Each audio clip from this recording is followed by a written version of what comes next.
ನನಗೆ ಫೋನ್ ಮಾಡಿ ನಾಳೆಯಿಂದ ಒಂದು ಮೆಗಾ ಆಡಿಷನ್ ರೌಂಡ್ ಮುಗೀತು, ಅದಾದಮೇಲೆ ನಾಳೆಯಿಂದ ನೀನು ಕೆಲಸ ಬಿಟ್ಬಿಡ್ಬೇಕು, ಇಲ್ಲೇ ಇರಬೇಕಾಗತ್ತೆ. ನಮಗೆ MNC ಕಂಪ್ನಿ ಗೊತ್ತಲ್ಲ ನಿಮಗೆ ರೂಲ್ಸು, ನಾವು ಫಸ್ಟೇ ನೋಟಿಫಿಕೇಶನ್ಗೆ ಪೀರಿಯಡ್ ಸರ್ವ್ ಮಾಡಬೇಕು, ಮೊದಲೇ ಹೇಳಿರಬೇಕು. ಹೆಂಗೆ ಮಾಡೋದು ಅಂತ ನಾನು, ಸರ್ ಏನು ಸರ್ ಹಿಂಗೆ ಹೇಳ್ತಾ ಇದ್ದೀರಾ, ನನ್ನ ಕೆಲಸ ಬಿಡು ಅಂದರೆ ಹೆಂಗೆ ಬಿಡೋದು ಅಂತ.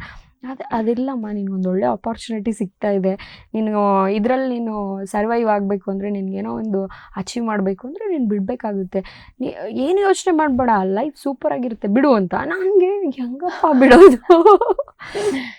ಕೊನೆಗೆ ನಮ್ಮ ಆಫೀಸಲ್ಲಿ ಆಕ್ಸಾ ಬಿಸ್ನೆಸ್ ಸರ್ವಿಸಸ್ ಅಂತ ನಾನು ವರ್ಕ್ ಮಾಡ್ತಾ ಇದ್ದಿದ್ದು company, but they were so supportive. ಅವಾಗ್ಲಿಂದನೇ ಅವರೆಲ್ಲರೂ ಮಚ್ಚ, ನನ್ನೆಲ್ಲ ಮಚ್ಚ ಅಂತ ಕರಿತಾ ಇದ್ದಿದ್ದು, ಆ ಟಾಮ್ ಬಾಯ್ ಥರ ಇದ್ದಿದ್ದರಿಂದ, ಮಚ್ಚ ನೀನು ಹೋಗು, ಮಚ್ಚ ನೀನು ಹೋಗಿ ಸಿನಿಮಾಗೆ ಹೋಗು, ಸೀರಿಯಲ್ಗೆ ಹೋಗು ಅಂತ ಅನ್ನೋರಲ್ವ. ಎಲ್ಲರೂ ಸಪೋರ್ಟ್ ಮಾಡಿದ್ರು.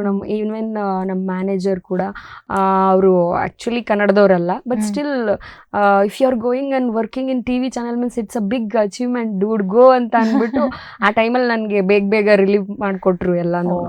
ಸೊ ಅಲ್ಲಿಂದ ಈ ಕಡೆಗೆ ಬಂದು ಇಲ್ಲಿ ಶುರುವಾಯಿತು ಜರ್ನಿ.